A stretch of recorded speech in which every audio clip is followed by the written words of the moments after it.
السلام عليكم ورحمة الله وبركاته. ازيكم حبايبي؟ عاملين ايه؟ يا رب تكونوا بخير. النهارده هنعمل مع طريقة عمل الزلابية بتكات وحرش المهاجرة، بسيطة ورقعة وسهلة وجميلة. هنجيب 3 كوبايات دقيق، وهنجيب مية دافية فيها رشة سكر ورشة ملح ومعلقة خميرة كبيرة، وهنضيف في الدقيق معلقتين نشا، وهنضيف معلقة بيكنج باودر، وهنبدأ نعجن عجينة الزلابية او لقمة القاضي الفضل المتاح عندكم، وهنسيبها تخمر وتستريح.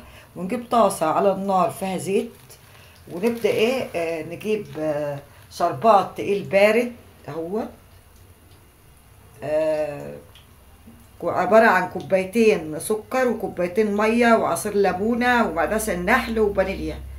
هيغلي ويتقل وعلى النار، وبعد كده نسيبه يبرد خالص ويبقى شربات تقيل بارد. هو ده شربات الزلابية او لقمة القاضي. وهنجيب زيت ومعلقة صغيرة اهي، كوباية فيها زيت ومعلقة صغيرة عشان نقطع نبدأ نقطع بها عجينة الزلابية. معلقة وزيت عشان نبدأ نقطع بيها عجينة الزلابية.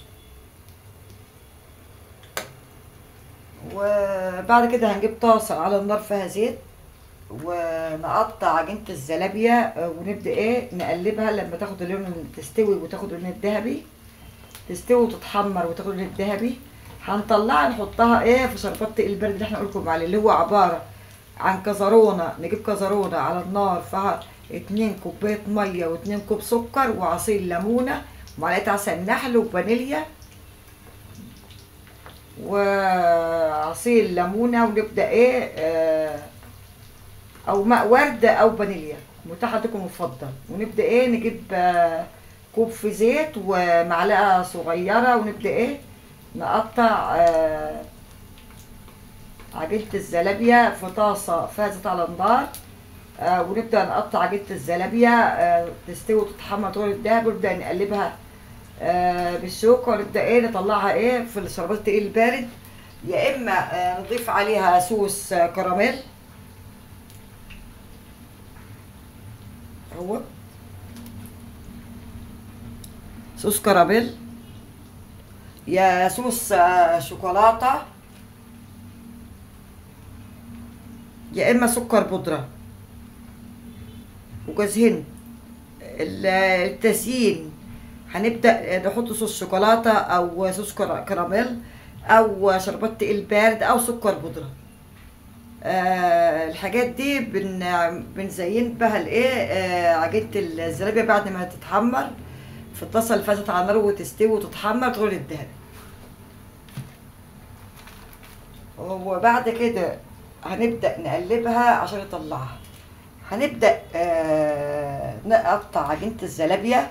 هوريكم كمان مع بعض اهوت من البداية هنبدأ ازاي نقطعها اهي.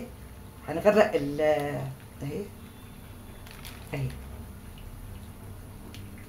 يعني كده اهو.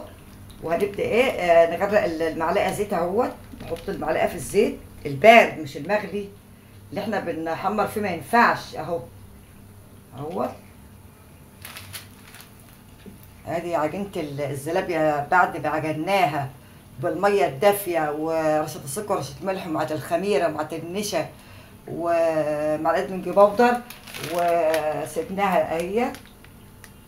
ممكن تقطعوا حجم صغير حجم كبير اهو، ونبدأ نحطها اهو كده كده اهو. نحط المعلقة في الزيت البارد مش في السخن اهو. ايه رأيكم؟ جميلة ورائعة وشكلها جميل، وجربوها ان شاء الله هتعجب حضراتكم. بدأت تتحمر في الطاسة اللي فيها زيت مغلي على النار اهيت. ووريلكم طريقة تقطيع الزلابية بمعلقة وكوب في زيت، مش تقطعوا بمعلقة وفيها مية، لا، كوب في زيت اللي هو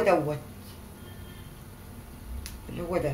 نقطع عجينة الزلابية بعد ما تخمر وتستريح بكوب صغير في زيت، ومعلقه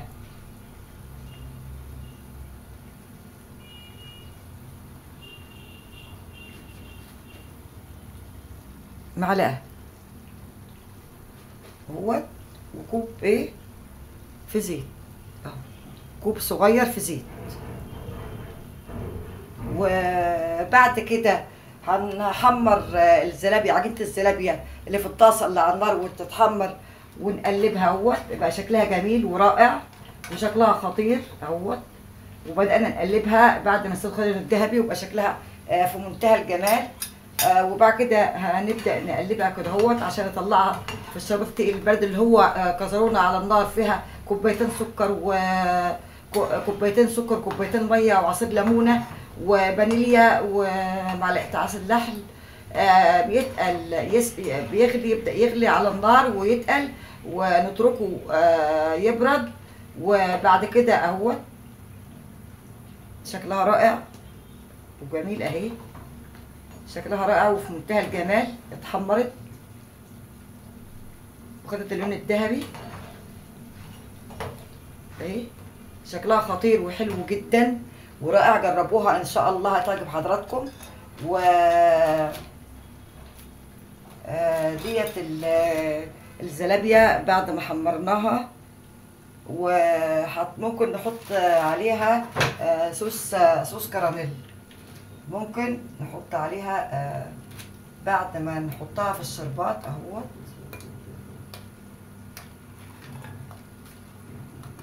بعد ما نحطها في الشربات التقيل البارد اهو، هنحطها في الطبق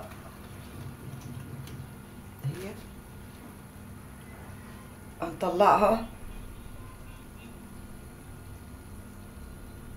هنطلعها من الطاسة اللي فاتت على النار بعد ما تستوي وتتحمر، ونحطها في الشربات التقيل البارد اهو. شكلها رائع وجميلة وخطيرة. جربوها ان شاء الله تعجب حضراتكم.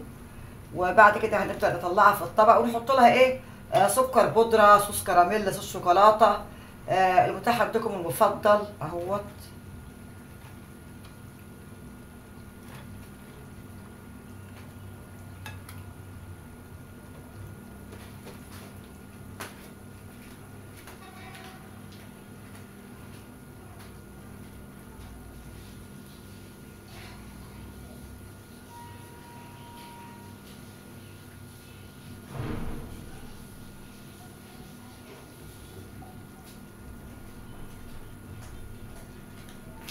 اتحمرت وخدت اللون الذهبي وبقى شكلها ظريف ورائع وجميل اهوت. ممكن اهو، ممكن نحط ايه، صوص كراميل اهو. ايه رايكم؟ شكلها رائع جميل خطير. يعني بعد ما نطلعها من الشربات التقيل البارد هنبدا نحط ايه عليها، ايه صوص كراميل. ايه رايكم؟ اهو نبدا نحط عليها صوص كراميل اهو، او صوص شوكولاته، او سكر بودره اهو. ايه رايكم في شكلها؟ رائع وجميل.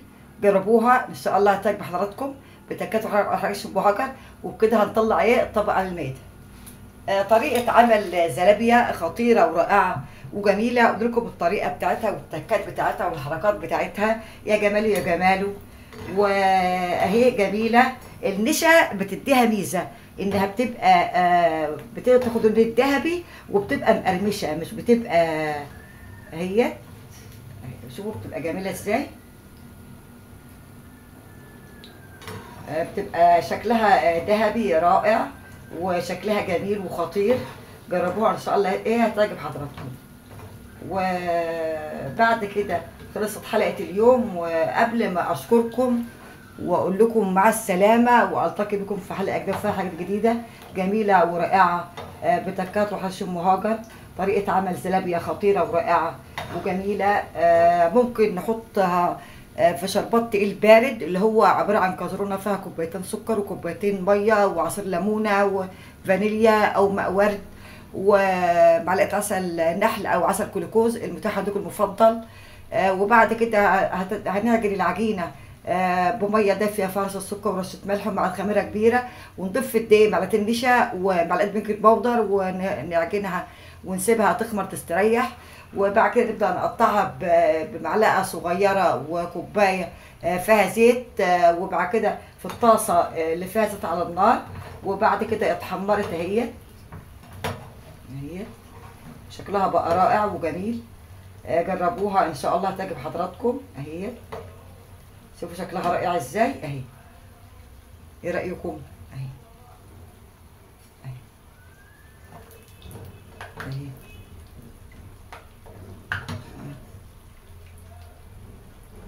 ايه رأيكم؟ شكلها خطير ورائع بعد ما اتحمرت واستوت وخدت اللون الذهبي. ومقاديرها متوفرة في كل بيت. واشكركم، وقبل ما اشكركم واقول لكم مع السلامة،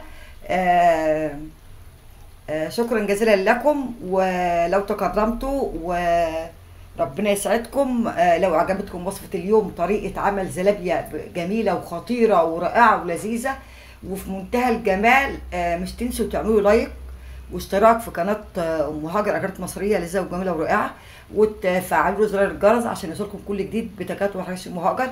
وأشكركم وأقول لكم مع السلامة.